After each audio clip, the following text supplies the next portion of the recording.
Victoria 3 is a big game, even though it's only been out for 3 years, which is not a long game cycle by Paradox standards. It's filled with all manner of content. Welcome to the Vicky 3 Iceberg. In this series, I'll go through the entire chart and explain every single entry as best as I can.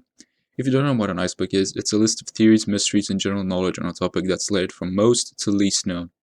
Now that the stupid intro is out of the way, let's examine what's above the iceberg.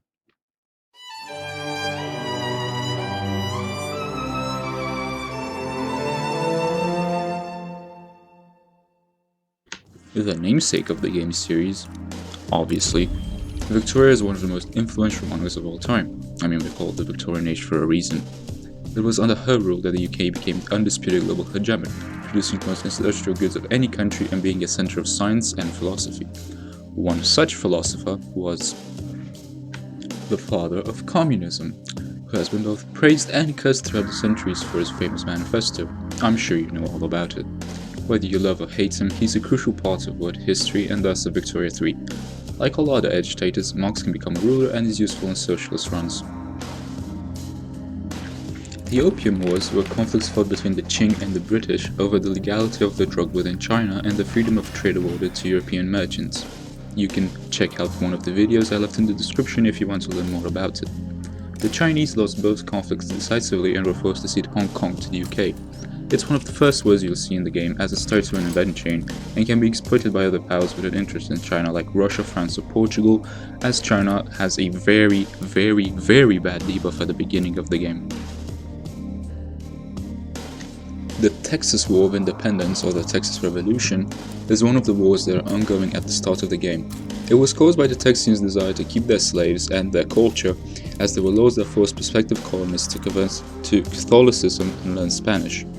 A coalition of Texians and Tejanos, who are Mexican inhabitants of Texas, defeated Santa Anna's forces at San Jacinto, although this victory rarely happens in game, even though Texas starts with good generals and a huge defense bonus.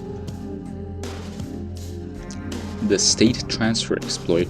This was patched a few weeks ago, but this glitch allowed you to take any land you wanted for free. It was caused by an oversight in Charters of Commerce code that made the AI omit the heavy penalty it should have got to accepting a treaty with this clause inside. This is where you got people taking over India as France, Prussia as Russia, or Poland as Austria. Definitely a wild time. Andrew Jackson is president of the US at the start of the game. Even though this was his last term, the game gives him some flavor in the form of the unique ideology Jacksonian Democrat, which represents his populism and moderate view towards the expansion of slavery. We'll get into another part of his presidency later in the iceberg. Corn laws is a journal entry that pops up when you have high import tariffs on grain and there is a moderate shortage of it inside your market. This used to be much stronger, as completely gave you a free market liberal agitator regardless of country. This agitator was part of the landowners, which basically made it so even backwards countries like Japan or China could industrialize and liberalize really quickly. It was recently weakened with the Charters of Commerce DLC as, well, it needed a balance. You could become a liberal superpower as Sokoto of all places. Divided Monarchists is a journal entry for France that gives you 4 choices: the liberal Orleanists, the reactionary Legitimists, the militarist Bonapartists, or the radical Republicans. It's one of the cooler mechanics as it allows for some RP and makes playing France actually interesting. Trains were probably one of the most important inventions of this era, probably the most important actually. There are only a couple of countries that start with them: the UK, the US, Belgium, France and Prussia. Every other country has to either speedrun researching them or develop much more inefficiently by spreading out their buildings, since they cannot reliably expand infrastructure. German unification happens in almost every Victoria 3 game. The way it's built makes it very easy for both players and the AI to pull it off, and it makes sense why. Germany was the second greatest power for a large part of the game's timeline, and it should be represented as such. In order to do it, a Prussia player needs to research nationalism, conquer Schleswig-Holstein, and claim German leadership in an easy war with Austria. The game makes it even more trivial by preventing Austria's allies like Russia to join in, so Prussia can just roll over the Habsburgs in less than a year.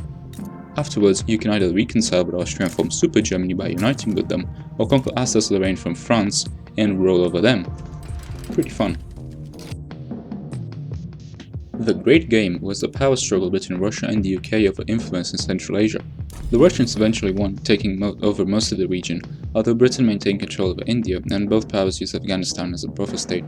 You can play as any country involved in the Great Game in Wiki 3 and either lead one of the European great powers to victory or carve a native empire out of the warring states. The Sick Man of Europe was a nickname for the decaying Ottoman state. In Wiki 3, the Ottomans have to either reform the state through the passing of liberal laws or lose their recognition and prestige.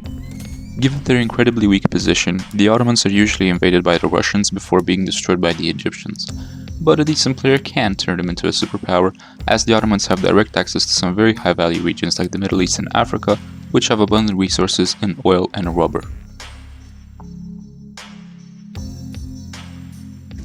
Russia gets unique events and modifiers for every historical Tsar within Wiki 3's timeline. One such emperor was Alexander II, who is represented as a market liberal in the game for some reason. Under his rule, it would be incredibly easy for a Russia player or the AI to pass reforms that liberate the peasants and industrialize the economy. This path is one of the most popular for Russia, as it leads to becoming by far the largest economy owing to the abundance of wood, iron, coal, sulfur, and oil in the Russian Empire. Italian unification is a bit rarer than the German one, but it's also easy to pull off as a player. All of the Italian minor nations have a chance to pull it off with foreign assistance. However, Sardinia, the Papal States, and Sicily are by far the easiest countries to do with it. ISorrowProductions is one of those classic paradox subtitles, up there with Drew Darnell, Buckhoan 1, Alexander the Rambler, and Tommy K. He is most well known for his Hoi 4 and Wiki 2 videos, but he has dabbled in Victoria 3 as well. Generalist Gaming is one of the best Victoria 3 teachers out there.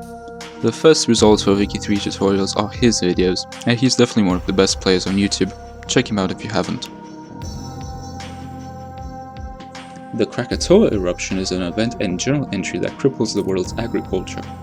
Unless you give a good chunk of your weekly income towards relief for farmers, you will temporarily lose most of your food production, which can lead to millions of radicals and very low standards of living, especially in places like China and Russia. But hey, you can at least get some art academy or university throughput out of the whole thing. Populating the Americas is a journal entry for countries in the Western Hemisphere that have researched the civilizing mission tech.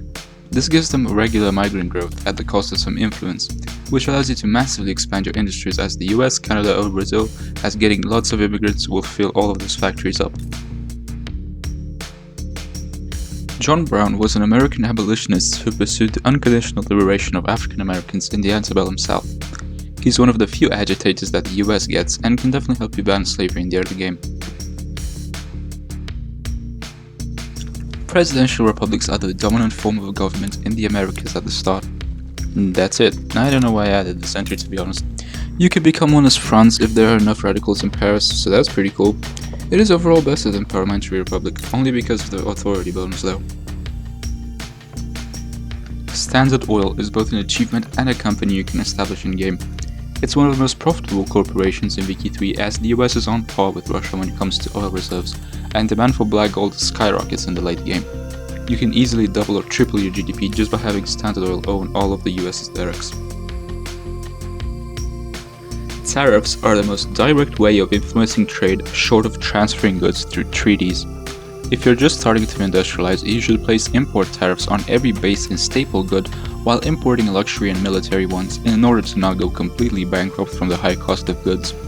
You don't really have to care about Pop's living standards dropping, as they will eventually rise way above their previous levels when you create jobs for everyone.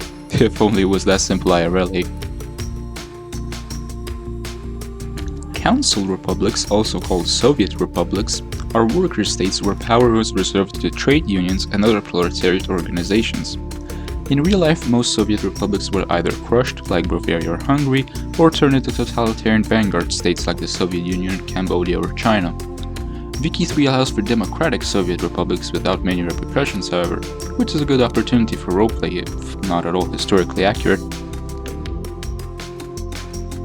Special buildings are cool little bonuses southern countries receive. Nothing too crazy, some prestige here, some bureaucracy there, but the best part is they actually appear on the map. My favorite one has to be the Eiffel Tower though, as it has its original color. Pretty neat. So that about covers the first two. Obviously we've got a lot more stuff to talk about in the next ones, but I'm really tired from editing this video. Now, obviously a subscribe would be very appreciated. It would help me in my quest for world domination, and a like would do nicely as well. If you feel like my voice recording was too amateurish, it's because it is. I'm using my sock as a pop filter. Now, I will be posting these videos weekly, so tune in next week. I was the Yuval, catch you later.